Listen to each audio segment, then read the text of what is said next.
Welcome back, everyone. We're diving into some fascinating Buddhist teachings today, focusing on conviction. We're going to explore why it's so essential on the path to awakening. Absolutely. To give you some background, our source is from dhammatalks.org, specifically The Wings to Awakening, Section 3, The Basic Factors. It's more than just blindly believing in something, right? What's unique about Buddhist conviction? You're spot on. Conviction here is about building the whole environment for practicing the Buddha's teachings, like a lens for how you see and interact with the world. That makes sense. Our source mentions conviction as both a cause and result of progress, like a feedback loop almost. Precisely. It's dynamic. For example, the text gives us two ways to define the four factors of stream entry. First, the prerequisites, associating with good people, listening to the true Dhamma, appropriate attention, and practicing in line with the Dhamma. So my surroundings, the people I'm with, they actually matter. Being around people who embody these teachings can speed up my progress. Exactly. Remember, it's about skillful mastery of our actions. Early on, our judgment can be clouded by our own unskillful habits. Having more experienced practitioners as guides is like a compass in unfamiliar territory. So less about avoiding bad influences and more about actively seeking those who illuminate the path. Like learning a complex skill, you need a mentor who's mastered it to see the nuances. A perfect analogy. Now, the second definition focuses on qualities of someone who's achieved stream entry. They have this verified confidence in the Buddha, the Dhamma, and the Sangha. Plus, their virtues naturally attract those on the same path. Okay, so their conviction's been tested and proven through experience. They walk the walk and talk the talk. But how can a beginner spot these good people? Anyone can say they're virtuous. Right. Actions speak louder. The text emphasizes recognizing goodness, not by words, but habitual actions. Look for consistency. Do they embody conviction, generosity, virtue, and discernment daily? Interesting. Looking beyond appearances and observing their behavior over time reminds me how some traditions have no lifetime vow to a teacher. If a student sees their teacher isn't living the principles, they're free to find someone else. Speaks to the importance of authentic guidance. Now onto the intellectual aspect. What you choose to believe. The text mentions mundane right view as a foundation. Mundane right view. Can you break that down? What's involved? It boils down to a deep understanding of karma, believing in the inherent morality of the universe, that actions have consequences. It also includes believing in life after death, respecting your parents, and acknowledging those who have attained true knowledge through a renunciate life. I see. So not blind faith, but setting up a basic framework to understand the deeper levels of the Dhamma makes me think of Prince Siddhartha, the future Buddha, seeking a life beyond impermanence. He saw suffering everywhere, dedicated his life to escape. Really makes you examine your priorities, doesn't it? It certainly does. And this brings us to a potentially controversial topic: the Buddhist view on other religions. Now, the Buddha was known for his tolerance, but the text clarifies he didn't think all paths reach the same peak. He saw the Noble Eightfold Path as the way to awakening. Hold on, isn't that a bit exclusive? What about people following other religions, spiritual practices? Are they on the wrong track? It's not about right or wrong. The Buddha saw other paths as either incomplete or based on different principles, like trying to find shortcuts around the law of karma. Okay, I'm starting to get the nuance. It's not about judging or condemning, but recognizing the Buddha saw the Eightfold Path as the most direct route. Exactly. It's about skillful action, remember. This brings us to the practical side of conviction, where things get real. Before stream entry, it's about putting the Dhamma above personal preferences, genuinely committing to skillful thoughts, words, and actions. Not enough to just intellectually grasp the concepts, you have to live them. Like a doctor prescribes a treatment, you might benefit from doing it sometimes, but full recovery needs full commitment. Great analogy. After stream entry, the text explains conviction goes even deeper, intentionally breaking the basic precepts like right speech, action, and livelihood becomes impossible. The seed of awakening's planted. Wow, powerful. To get unshakable conviction, you can't just understand the Dhamma intellectually, you have to embody it. Precisely. It's both intellectual, experiential. This leads to a passage in the text. Even for a lifetime, a fool staying with the wise might not grasp the Dhamma, while a perceptive person might grasp it in a moment. What do you think makes that difference? That's thought-provoking. Just being around wise people isn't enough. Something more to it. Is it being receptive, having the right kind of attention, maybe a genuine yearning for understanding? You've touched on some key points. There's even more to uncover, which we'll dive into in the next part of our deep dive. It really is. The text uses a powerful analogy to show this point. It compares understanding the Dhamma to extracting sesame oil. Okay, sesame oil, how does that connect? Imagine squeezing sesame oil from, well, gravel. From gravel, you can't do that. You just crush the rocks. Exactly. It shows how pointless it is to seek awakening through the wrong methods, or expecting profound understanding without proper preparation. The Buddha used this to emphasize the effectiveness of the Noble Eightfold Path. So it's not just believing the right things, it's about doing the right practices consistently and with dedication. It's like what we talked about earlier, putting the Dhamma above personal preferences. Precisely. It's about a conscious commitment to skillful action, guided by those who've already walked the path. A key part of that is understanding karma. Actions have consequences. Right. That understanding chips away at delusion, which the text says is one of the roots of unskillfulness. It's like, wow, I'm not just a victim of circumstance. I'm actively shaping my destiny with my choices. That's a great way to put it. Let's go back to the idea of associating with good people. We touched on it before, but it's so important for anyone starting out. Makes sense. When you're still learning, having mentors who embody skillful qualities is invaluable, like having a Sherpa guide you up Everest. You might make it alone, but it's safer, more likely you'll summit with their expertise. Excellent analogy. And remember, the text says to look for specific qualities: conviction in karma, generosity, virtue, and discernment. Right. It's not just finding someone agreeable or charismatic, it's finding people who truly live those principles. But there's a paradox. How can someone who doesn't fully get the Dhamma yet know who embodies it? That's where discernment comes in, a skill developed over time. It's paying close attention, observing actions, and listening to your intuition. A gradual process, learning to recognize true authenticity. Exactly. And this ties into another fascinating point, the 3 levels of Dhamma: doctrine, practice, and attainment. Okay, what are these 3 levels? First level's the doctrine, the teachings themselves, the words, the concepts we're exploring now. It's the intellectual foundation. So like a blueprint. You need the design before building? Perfect. Second level is practice. Putting those teachings into action, cultivating skillful qualities in your thoughts, words, actions, where the rubber meets the road. Walking the walk, not just talking the talk. Conviction becomes a lived experience, not just an idea. Exactly. Third level's attainment, the direct experience of awakening, the fruit of consistent, dedicated practice. A progression, then. Grasping the teachings intellectually, to embodying them, to ultimately experiencing their truth directly. Precisely. The text emphasizes that conviction plays a crucial role in each stage, both the fuel AD, the guiding light. This is making a lot of sense now. Conviction isn't just a belief, it's a way of life, a commitment to understanding, embodying, and realizing the truth of the Buddha's teachings. It's woven through every part of the path. Beautifully summarized. Remember, this journey isn't meant to be solitary. The text highlights the importance of community, finding good friends, mentors to support you. Yes, that resonates with me. Having a sangha, a community sharing your aspiration for awakening, can make a world of difference. Like having experienced climbers beside you on a challenging mountain. Their support, shared experience, helps overcome obstacles, keeps you on track. Another great analogy. Remember, the Buddha himself stressed this. He said, admirable friendship, admirable companionship, admirable camaraderie is actually the whole of the holy life. Powerful statement.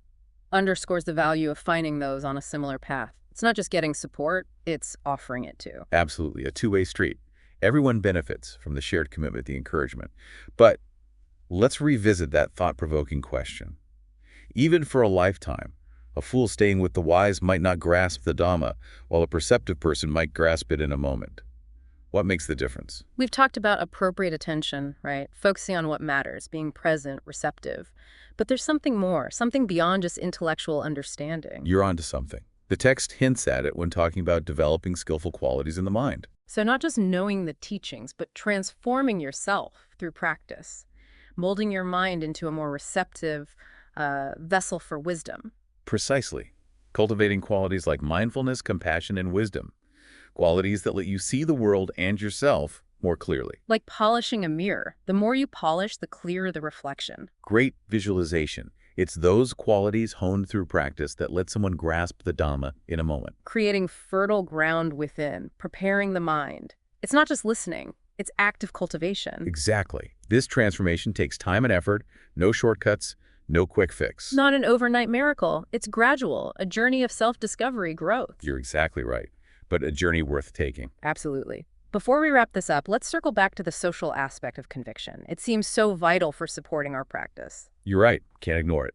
The text really pushes the importance of being around people who embody those skillful qualities. People who inspire you, support you on your journey. It's like finding your tribe. Those who get your values, your aspirations. People who are also trying to understand and live the Dhamma. Perfect analogy. Mm-hmm. And remember, it's not just about connecting with those who are already advanced. It's also about helping those just starting, offering support as they begin. So a collective effort, a community where everyone benefits, sharing wisdom and support. No competition, just collaboration, growing together. Exactly. This brings us to another fascinating part of the social dimension: generosity. Generosity, how does that connect to conviction? Well, the text says a defining mark of a good person, someone with those skillful qualities, is their generosity, willingness to give without expecting anything back. Like seeing someone help without wanting anything in return. Pure kindness. Precisely. That kind of selfless giving is a powerful expression of conviction. It shows a heart aligned with the Dhamma. So generosity isn't just about giving things, it's cultivating kindness and compassion towards everyone. Exactly. That spirit, along with conviction and skillful action, can really make a positive impact on the world. Like planting a seed that grows into a big tree, giving shade and nourishment to everyone around it. What a beautiful image. It reminds us that even small acts of kindness rooted in conviction can be really powerful. That's inspiring. It makes you think of how we can practice generosity every day, even in small ways. But before we move on, another question came up. The text says to be with good people, but how do you find them? Especially when you're starting out and your discernment isn't fully developed. That's a great question, and it's something a lot of people struggle with. The text offers some guidance. Look for people who show skillful qualities through what they do, not just what they say. So watch their behavior over time. See if they really live by those principles. Exactly. Pay attention to how they treat others, how they handle tough situations, whether their actions match their words. And also, notice how you feel around them. Do you feel uplifted, inspired, or drained, depleted? Trust your gut feeling too. Pay attention to those little cues that tell you if someone is truly aligned with the path. Exactly. And finding good mentors, that's a journey itself. Patience, discernment, willingness to learn from many different sources. So be open to learning from books, teachers, other practitioners, even those who challenge your views. Exactly. It's a multifaceted approach to finding wisdom and guidance. That makes a lot of sense. Now, before we wrap up this discussion, I want to touch on the link between conviction and virtue. Yes, an important link. The text highlights virtue as a defining feature of a good person. They consistently act ethically, showing integrity and honesty, even when it's hard. So it's not about following rules because you're afraid of being punished. It's about having that inner sense of morality that guides you. Precisely. That inner compass, rooted in conviction, can help us make skillful choices, even when things are complex. It's like having a moral compass inside, guiding us through tough situations, helping us make choices that match our values. A great way to put it. It shows how conviction isn't just a concept. It's a way of life, being in the world ethically. But there's an interesting point in the text. It says, with stream entry, your belief in karma is so strong, you can't intentionally break the basic precepts, like right speech, action, livelihood. I'm curious, how does that happen? What causes such a change in behavior? That is fascinating. It's not just willpower or self-control, it's a deeper change in the mind itself. You're right. With stream entry, you directly experience the truth of the Dhamma, a glimpse of freedom from suffering. That experience is so profound, it changes your whole perspective, your priorities. So you see the world in a new way, understanding how everything's connected and the impact of your actions. Precisely. With that clarity, you naturally avoid actions that cause harm. It's not about rules, but acting in line with the Dhamma because it feels right, harmonious. That's beautiful. It shows how powerful these teachings can be, how they can really change the way we understand things and act. But before we move on, I want to look at conviction and wisdom. Yes, that's key. The text says true conviction isn't blind faith, but a deep understanding of the Dhamma, from both study A&D practice. It's wisdom earned through experience, reflection. So it's not blindly accepting, but actively engaging, testing the teachings in your life, seeing if they bring more freedom and happiness. Exactly. The Buddha himself told his followers to question his teachings, try them out, only accept what made sense to them, what led to greater understanding, liberation. Like approaching it scientifically. You have your idea, you gather information, see if the results match up, not following blindly, but actively seeking and discovering. Great analogy. Approaching spirituality with a critical mind, testing and verifying through your own experience. That's empowering. It reminds us we can figure out what's true for ourselves, not just blindly accepting things. But there's another aspect of conviction I want to touch on: freedom. The text suggests that true freedom isn't about doing whatever we want, but about being free from those wants. You've got it. True freedom in Buddhism isn't having everything you desire. It's about overcoming those cravings and attachments. It's realizing that real happiness isn't in chasing fleeting pleasures or getting more things. So not external freedom, having lots of choices or possessions, but inner freedom, detachment from what causes suffering. Exactly. That kind of freedom, based on conviction and understanding the Dhamma, leads to a deep sense of peace and liberation. It's breaking free from the cycle of craving and dissatisfaction. Powerful image. True liberation isn't given to us. We cultivate it through practice and understanding. This reminds me, the text mentioned that understanding the Dhamma leads to fearlessness. What does that mean? How can we develop that in our lives? That's profound and something we'll explore more in the next part of our deep dive. That's a great place to pick up. We were talking about fearlessness coming from deeper understanding. It seems almost like a contradiction. How can learning about suffering make you less afraid? It's a question a lot of people have, and it gets to the heart of Buddhism. This kind of fearlessness is about understanding impermanence and non-self. Right, those big ideas.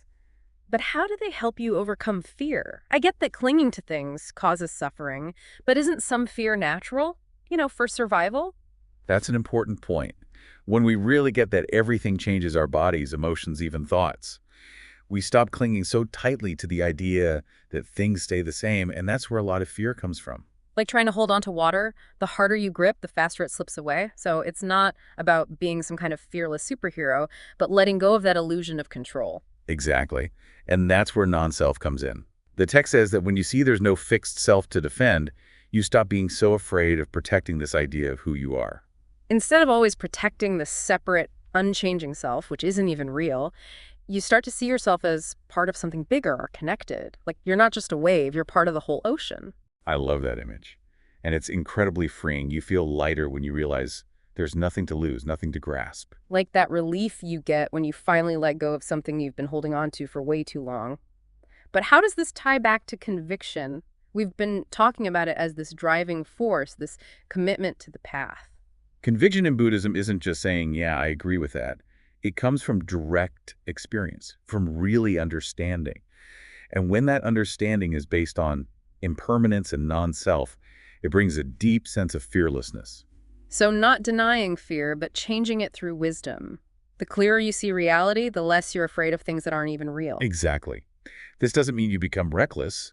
It means you can be more present in your life, face challenges and uncertainty with courage and calmness. It's like walking through a dark forest. If you're terrified of the shadows, every sound freaks you out. But if you have a light, you can see clearly and move forward confidently. Conviction is like that light. Great analogy. Which takes us back to our question. How can we cultivate this kind of fearlessness? Right. It's one thing to get the concept, but how do we actually live it? The text says it starts with mindfulness, paying attention to your thoughts, feelings, and sensations without judging them. You start to see how everything is always changing. So it's like training yourself to notice that constant flux inside and out without getting swept away. Exactly. The more mindful you become, the more you see through those illusions of permanence and self. And that naturally leads to more fearlessness and freedom. The more we understand that everything's in constant flux, the less we're afraid of losing things or clinging to this rigid idea of who we are. Like learning to dance with the waves instead of fighting against the current. Beautifully said. That's what makes this path so amazing. You're always learning, growing, understanding more deeply, and that leads to more freedom and fearlessness. We've covered a lot today, exploring conviction and how it fits into the path of awakening.